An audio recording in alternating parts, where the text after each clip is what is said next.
We want you to schedule your meals and snacks. So we're not trying to restrict people's health as an adult. We're trying to go back to what innately most parents would say the kids are supposed to do. Okay, I Yeah. want to talk about ADHD now Oh, there we because go. Yeah. that's a big one. We both have small children, younger children, children under the age of 15. And so when you talk to other parents, that is just a recurring theme Yeah. on so many levels. Yeah. And and I think, and you can weigh in on this as well. So I think there are the kids that have the ADHD and the ADD diagnosis, but also I think there's a lot of kids that also just have focus issues that maybe don't fit into those parameters. How do you go about treating that? Yeah, great question. If I had parents lined up in my office, I would say to all of the people listening, even like everybody's story is different, right? Everybody's family dynamic and Mhm. social demographic and eating budget, right? All of these things are different. And so, of course, there's going to be individualized perspectives on all of these things. But in general, when someone comes to me with a known ADHD or ADD diagnosis, and or a suspected one, maybe observations that doctors, parents, family members, teachers have made and said, hey, I think that kid is fill in the blank. One of the first things I like to help parents do is to see that as an opportunity rather than a label. Because for me, what that signifies is, okay, we have some opportunity for support that we might be able to offer a child that maybe otherwise wouldn't have been noticeable. And so what do I mean when I say that support? So first of all, always ask, what are the behaviors that you're noticing? What is the child's sleep pattern like? What is the diet like? What are the snacks like? And so I know, Lauren, you do such a great job of kind of bringing awareness and attention to family members to see, like, what are we eating in our packaged foods? Mhm. But one of the first things that I will do within that ADHD conversation is to say, okay, first of all, do we have regular meal times? Just ironic that we were just talking about this. Like, Mhm. is a child ever having a blood sugar dip? Mhm. Because so often a child who is having even just a slight episode of hypoglycemia, they can look really dysregulated. Mhm. Mhm. Yeah, not uncommon from adults. It's very hard for me to focus if I am hungry. Mhm. And so when we think about a child, if it has been 4 or 5 hours since they've had some sort of protein or healthful fat or complex carbohydrate, then we can assume that their brain is struggling to make what it needs to make for that action of attention. So that's first conversation, right? Is, are we eating on a regular mealtime? And then what are we eating? What is that child eating? It's always a difference between what are we packing, right? And what are they eating? And Very true. so sometimes I'll engage the young adult and say, hey, I want to hear you in. Like, I'm not the food police. There's no report card that comes out of this, but Mhm. can you tell me a little bit about what was the last thing that you had, maybe before you sat down and it was really difficult to struggle, or you were struggling, it was difficult, to focus in math.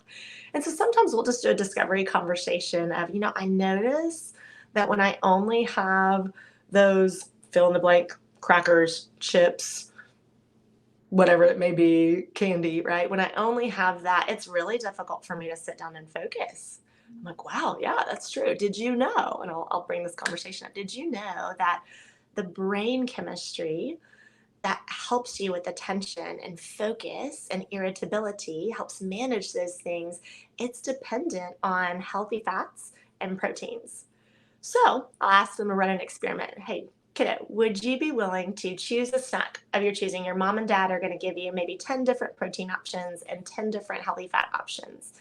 And even if you're going to have that carbohydrate, that snack, that cracker, chips, cereal, even if you're going to have that, would you be willing to choose one protein and one fat from each of those categories and run an experiment for me? Have that same snack with that fat or protein, and then go to that same class or do that same homework and tell me how you feel. And sometimes, they'll say nothing, no different. But more often than not, those are the kiddos who will come back to me and say, there was somewhat of a difference. So Mhm. kind of first category, just bringing it back to structure, right, is thinking about meal times and thinking about content of that meal.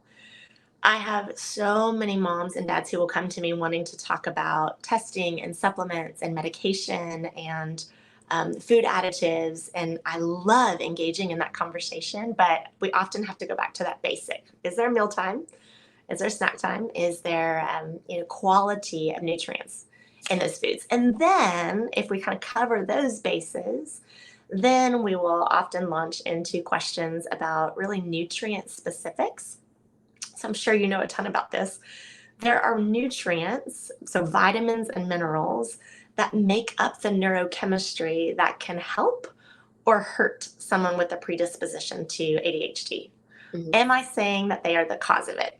Sometimes, but not all the time, right? Sometimes there is a genetic predisposition that a child has a surge of neurochemistry that doesn't allow them to either degrade or make those chemicals. But what we know is nutrients, so vitamins and minerals, can help with bolstering support, even if a child has a genetic predisposition.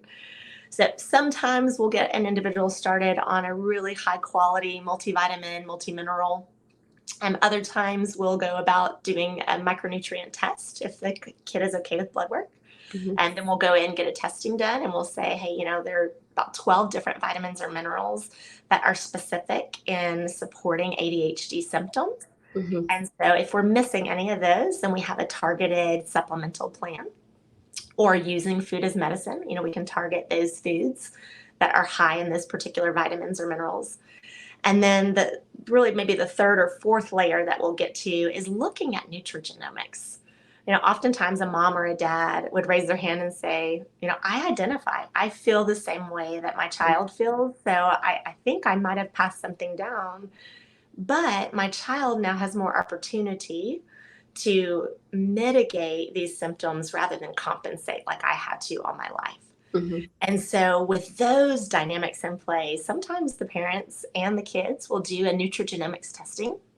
I can speak to that more later if you want me to, but it's a cheek swab that looks at multiple layers. It doesn't give an ADHD diagnosis, but it gives the genetic single nucleotide polymorphisms that may lead to those symptoms that then turns out to be a diagnosis. And so that's just kind of a root cause way that our practice has chosen to say, we are not anti-medication. I'm always clear on that. There have been people that have greatly benefited from medicines. Typically, I would like to see those medications considered when all of the other dynamics have been discovered, treated, dealt with, prioritized, and so again, I'm not anti-meds, but I have just seen so many people who have said, once we decided to focus on X, Y, and Z, we saw a similar effect as those medications, maybe without all the side effects. And so again, full disclosure, not anti-meds, but for the people who say to me, we don't want to do it, or we had a loss of appetite, we saw our kids' personality change, if there's side effects from those medications, then I'll work hand in hand with an individual's pediatrician or psychiatrist to make sure that we can get a similar support by treating things maybe in a different approach. Mhm. What do you think about sugar and ADHD? Ay, ay, ay. Because Well, I mean, I have 5 kids. I notice if you throw a bunch of sugar at them, it's forget any focus for that day and maybe the next day. I mean, for my kids, it's profound. I'm going It to be is honest. profound. And here, Lauren, is what is so helpful about thinking, at least in my brain, about thinking from a nutrigenomics perspective, is that if you, again, you got some moms sitting around a dinner table and they said, well, does your kid have attention issues after they eat sugar? Maybe half of that group would say yes, and half of that group would say, no, not really. And why is that, right? Why is it that some kids seem more reactive or less attentive after processed sugar than others? Used to, I would say, I don't know, right? And then I went through training and doing nutrigenomics and realized that there is actually a gene SNP. The name of the gene is called ADRA2A. ADRA2A. And that gene, without going again into all the nerdy science that I love, Mhm. that gene affects, if it's green, if it's a wild type or a normal type, we say those would be the individuals that seem to be able to sit down and do their homework right after Halloween night, you know? Others, like maybe our kiddos, would have what's called a heterozygous or a homozygous mutation that leads their brain to have an inability, or maybe I should say a sluggish ability, to come down from that. And so when we say, yeah, go have all the dessert and now it's time for your math homework, Yes. really we're doing our kids a disservice Mm-hmm. by saying, like, they really can't. It's not that they're not showing self-control or they're not being disciplined. It's Mhm. that their brain is in a surge of neurochemical reaction Mhm. from that some people would say from that toxin, right? I know that's a kind of a very extreme thing to say about sugar, but it's what it does in our brain. Mhm. I'm not saying it's never appropriate. Do we have sugar? Absolutely. I'm sure your kids as well as mine. You know, we live in a culture where sweet things are fun and they're relational and they're a part of societal celebrations. So there's a time and place for it, but when we know that our child might have a stronger reaction to that sugar, then we have to be wise in what we require them to do afterwards.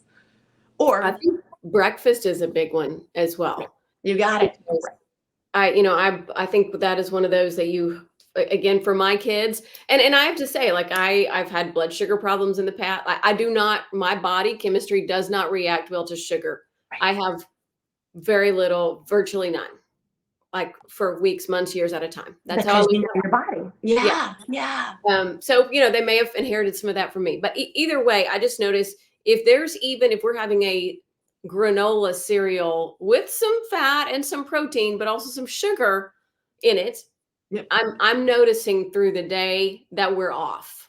Kind of that trend. Yep. Yeah.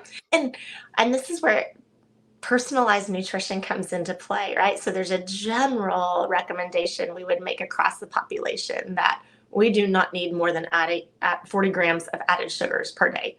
Now I raise my eyebrows at that 40 grams because I'm like, do we even need that, right? That's what the kind of the general consensus is amongst food and nutrition recommendation experts. But I would say, man, when we're talking about added sugars, I know that more than half of my client population that I work with would say 40 grams sends them over the edge. Yes. And so we don't necessarily track grams. I would just say, when it comes to those added sugars, be really cautious in how that plays into your day-to-day routine, and then what you expect your child to do afterwards. So we can't look at a child and say, why are you doing that? Even in the classroom or at home with homework or satellite days or home days, we can't look at a child and say they're not being attentive when they just put all of that into their brains. Like, we have to be flexible, I guess is my point, right? To be gracious, even like Well, and I don't know about you, but I mean, I know plenty of adults who, go have a big sugary latte or cereal, and I mean, I would definitely fit into this category.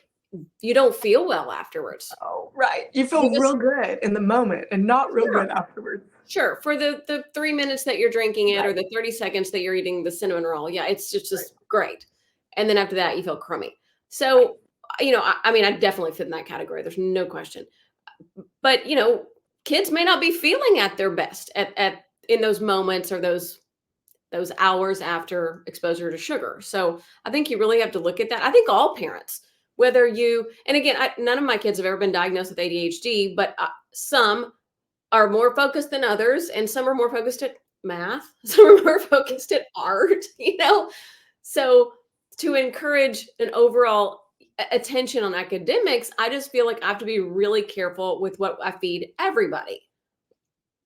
I I know, people want rules and they want grams and they want amounts and servings, and it's very difficult to give a family, mostly because I think it's very difficult to actually put into play. But I think you and I are probably of the same mindset of kind of an 80-20. Maybe some people would even say 90-10. So 80% of the time, what we have in our home is going to be nourishing. That doesn't mean it can't be sweet, right? When we think about sugars and sweet, those are two different things. So we have sweet things in our home. We have nourishing, yummy treats in our home that my kids don't feel like they're deprived, Yeah. right? 20% of the time, if we go to a birthday party, if there's, some refugee friends that we're spending time with, when those relational aspects come up, that it would be detrimental to the relationship or cause more obstacle, more resentment than necessary, then that 20% of the time we say, okay, we're going to choose to allow that food.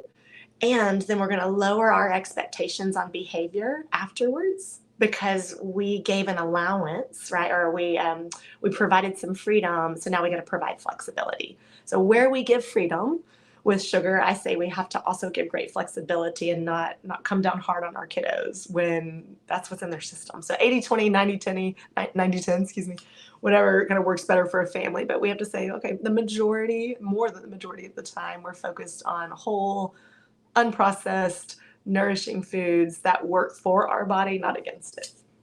Years ago, when I was in my 20s, when I was still in TV news, I went and did a story with a psychiatrist who really focused on just a lot of nutrition to help children with any kind of focus or attention disorders. And he made a point, and I've never forgotten it, and he's since passed away, but he was very wise. And he said, when it comes to treating ADHD, there's the medication and there's the way the medication, in many cases, it does help children be laser focused.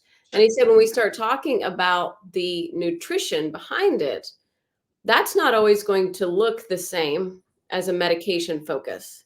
Right. But that doesn't mean that it's not working. Doesn't mean it's not working. And I just remember, like, at the time going, of course, I didn't have children at the time. Nothing was on my radar here. I just remember going like, well, that's really interesting. And clearly all these years later, I still remember that interview and that discussion that I had with him. But, I think that's an interesting thing for parents to potentially hear or consider. Do you agree with that?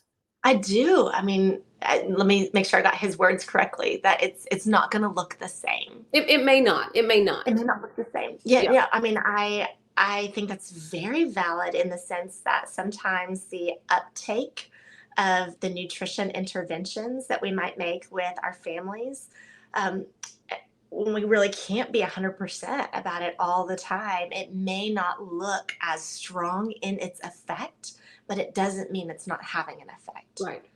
Right. So I love that perspective. And even thinking about a couple of doctors that I've followed over the years, some of them will boldly say that they believe that ADHD is a nutrient deficiency diagnosis. Yes. I've heard that, and I would say I think that's mostly true. There may be some others that would argue that there's maybe some exceptions to that, but I think it's wise to at least consider that maybe nourishing the body could take an effect on those symptoms. One thing that I love to throw out, though, in this moment is when we think about nutrient deficiencies.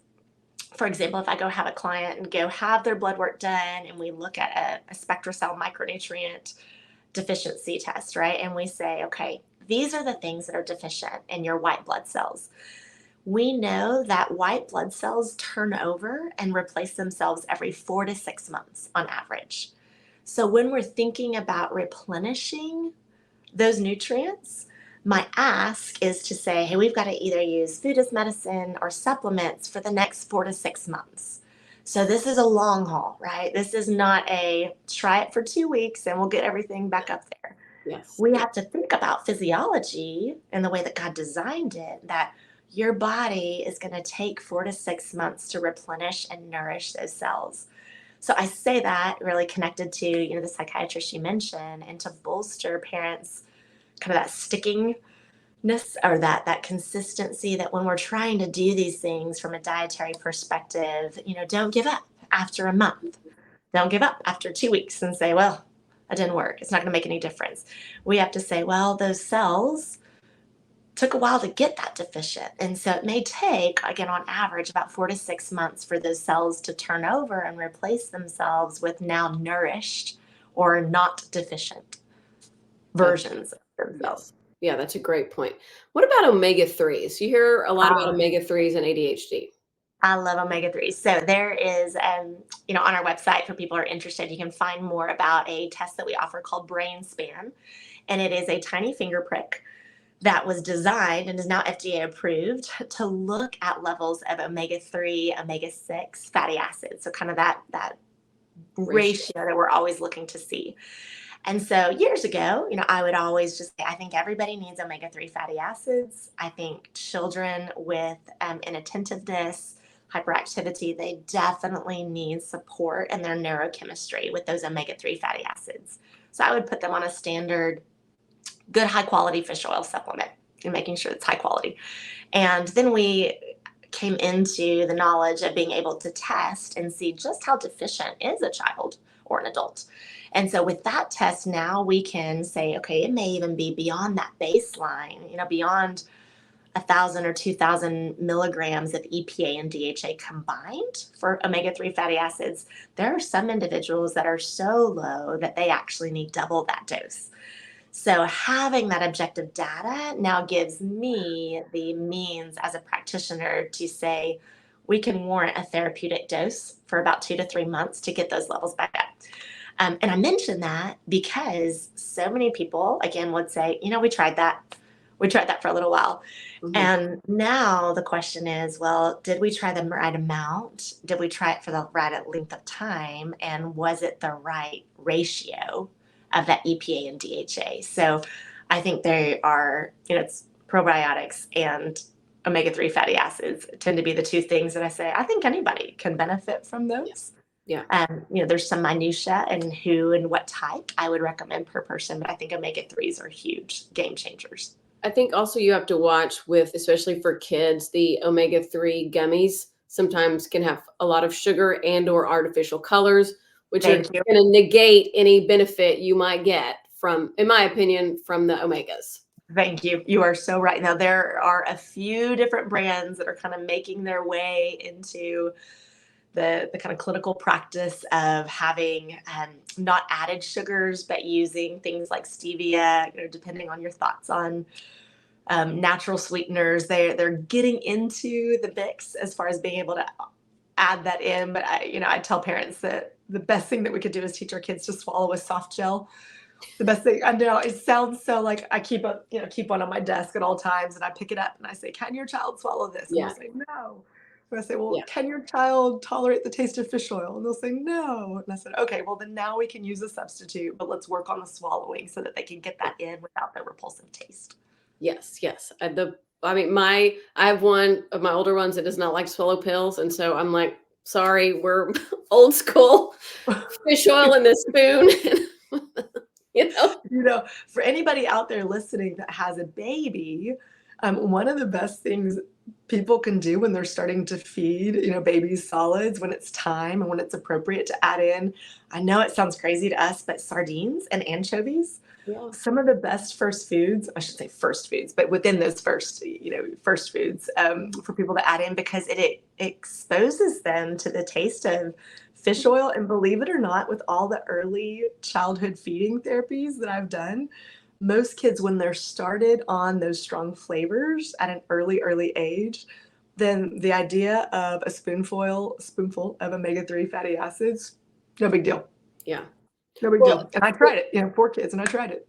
Yeah. The other thing that I think people should keep in mind as well is I've always heard if you eat a wide variety of foods while you're nursing, that those flavors will come through your milk. And I do think that my kids are, I have to say, overall, like if I'm like, all right, I'm like, okay, tonight we're having sushi and seaweed, and they're like, yeah. Or tomorrow we're having Brussels sprouts and wild rice with mushrooms, and they're like, yeah. Well, and yes, and to all the mamas out there listening who are like, I didn't know that, I was just eating what I could, I'm like, we can recover. So taste buds turn over and they replace themselves every 7 years. And so, hope is not lost for the mamas who say like, I didn't expose my kids to great flavors. I would say to those children, maybe we want to teach them how to swallow a capsule sooner rather than later. They may need some extra nutrients. Yeah, for sure. You're right, though. There's always time to go back and teach. Always time to go back. But for those mamas out here who are hearing this, that are pregnant, that are nursing, I'm like, expose yourself to a wide variety of ethnic foods and herbs and flavors and spices and fish oils, right? Expose yourself, because it does translate to the baby's flavor for sure. Okay, I want to talk about your practice because I think it's so fascinating what you guys are doing. You're really taking counseling and nutrition to the next level with science. And I want to commend you on you guys starting something completely new. Your group is called the Cognizant Group. You and your husband own it. So tell us more. Yeah, so Labor of Love, for sure. We started the group in March of 2020.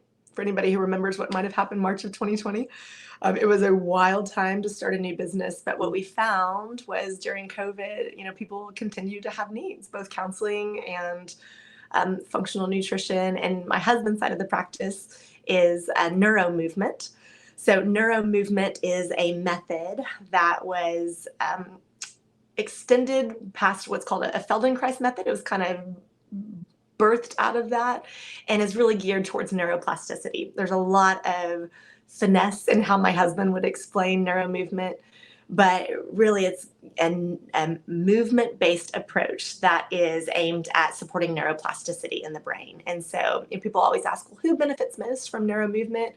Really anybody who benefits from, I'm getting a button here, who benefits from seeing upgrades in their brain would benefit from neuro movement. But the most common populations that seek out neuro movement are people who have had any sort of a traumatic brain injury, stroke victims, concussions, also individuals with special needs or disabilities, those who are also high performers, people like classical musicians or athletes.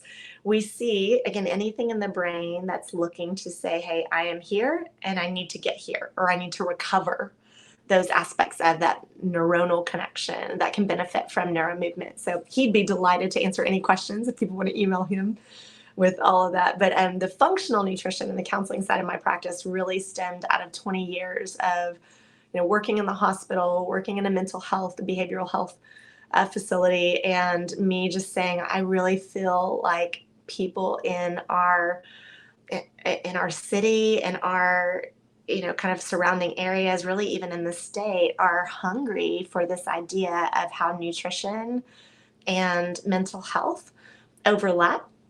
And so when it comes to the clients that I see, I have several clients that just come to me for counseling, and I'm just their counselor. Of course, I've always got this idea in my mind that lifestyle and diet influences, the anxiety, the depression, the trauma that I'm working with them on, and vice versa. I have a lot of clients who come to me just for nutrition, and they know that I am a counselor. And so, of course, I'll sprinkle in some behavioral health components of, what we can do to change behaviors, kind of using different elements in my counseling. But we love what we do. My husband and I will often share clients back and forth, but we are not a package deal. We always tell people, you can see him and not me. You can see me and not him. We're not a package deal. But those families and individuals that we share back and forth, we see the work progress and improve so much quicker as he's working on neuro movement and neuroplasticity with them. If we're focusing on brain health and omega-3s and anti-inflammatory diets and nourishing the brain, then we see his work help quicker and maybe have more longevity to the duration of how much those effects take place in a person's brain, and vice versa. A lot of my clients, I would say, I can nourish your brain or help you nourish your brain. But when it comes to making those neurons fire together and wire together, we might need the intervention of neuro movement. So, lots of great information that people can find on neuro movement, both from our website and from, it's called Anat Benel Method Neuro Movement, or ABM Neuro Movement. Their website has several different videos and explanations of what it is, and we're always happy to answer questions. We love what we do. We're a small shop. We intend to stay small because we like it to be really personal. So when you want to know, who are you emailing for scheduling or admin? It's me. Who designed the website? It's us. So we're small. We're trying not to be too fancy, but we really love what we do and who we get to help. I want to go back to what your husband does. Can you kind of give just like a diet or exactly a term that people can understand what neuroplasticity is? Neuroplasticity, great question. So such a a trendy term right now. So for people who are like, I've heard about this neuroplasticity, there's a lot of brain work and neuroplastic work that's showing up. So neuroplasticity was actually made most famous and coined by the development of the method neuromovement. And what neuroplasticity means is that things, we'll talk about babies, right? When a baby is growing and developing, there is a neuron in the brain that fires and releases neurochemicals, or I should say accepts neurochemicals, but those neurons also wire and fire together. So when they fire and when they fire, it creates a synapse, right? There's a space between, and they create a new neural network. When that's happening with babies, we see things like now they're crawling, now they're talking, now they're walking. So we see that developmentally best in a child. But we are creating new neural networking for the rest of our life. You know, people think with cognitive decline and aging that we're no longer creating new neural networking. And the science is actually disproving that. We're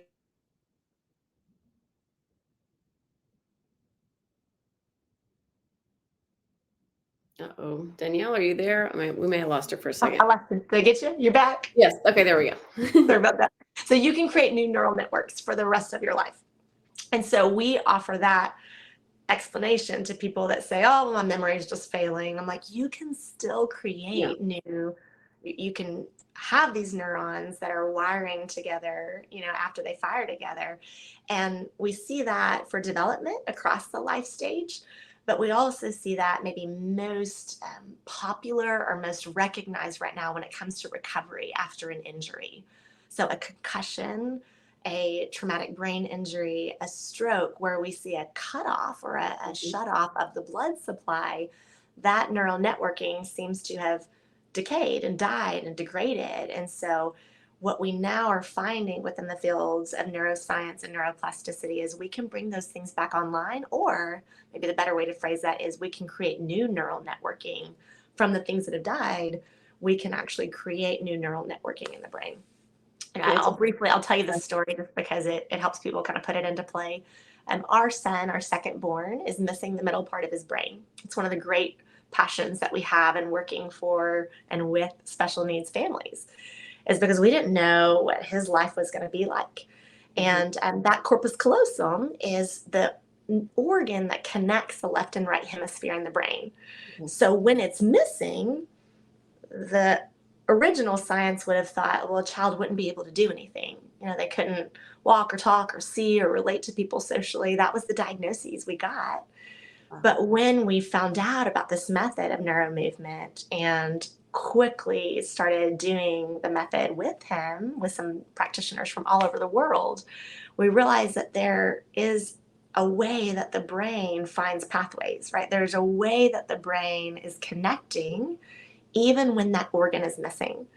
So, you know, for people who know my son or get to know my son, you would say, how is he doing that? And his amazing neurologist, our functional pediatrician that we work with, they would all say somehow the brain is creating pathways that we cannot discover at this point.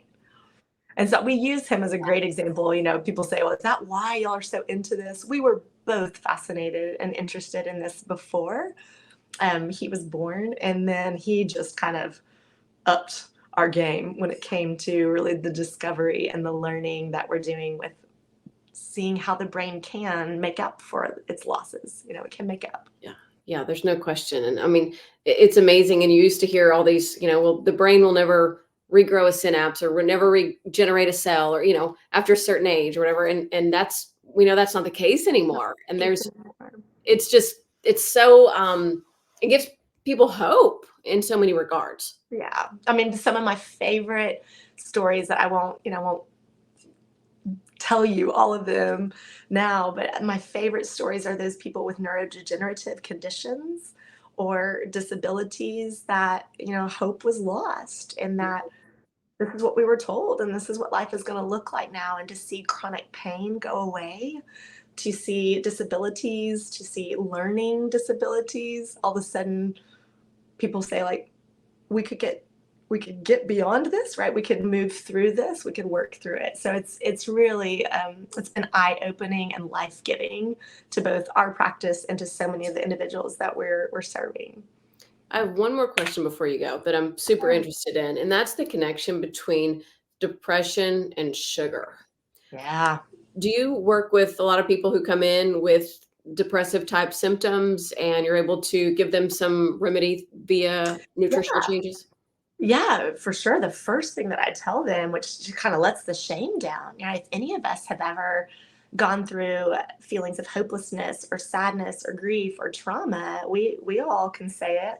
There was a point in time where maybe I felt that way, and people tend to have one of two reactions. They either don't want to eat at all, or they're desiring to eat those things that are the most neurochemically charged, right? Because they're having this.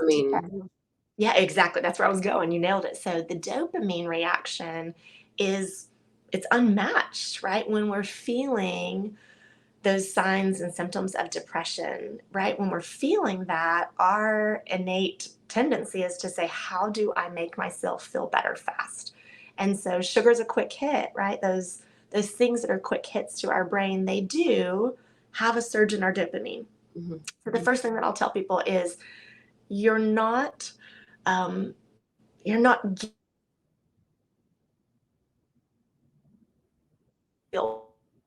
Uh-oh, you cut out for a second, Danielle. Will you repeat that again?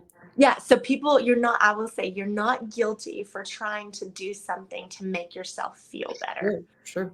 What we have to acknowledge, though, is that thing that helped you feel better for this amount of time then made you feel worse for this amount of time. Mm-hmm.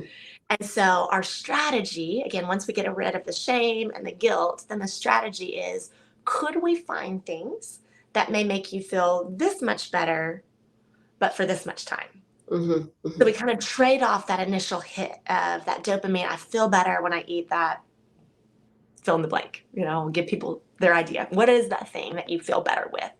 So what is that thing? But then what can we add as healthy coping mechanisms that in combination may give you the same effect? Mm-hmm. So for example, a nourishing sweet snack that does taste good, but then a long walk outside, a soak bath, time with a loved one, a phone call to someone that you adore, a good movie that makes you laugh. Maybe those things in combination would give a similar effect, but without the letdown that happens with the sugar. So there is an addictive tendency for sure with sugar. And we know that during times of depression or really even anxiety that we kind of default to do the thing that would make us feel better.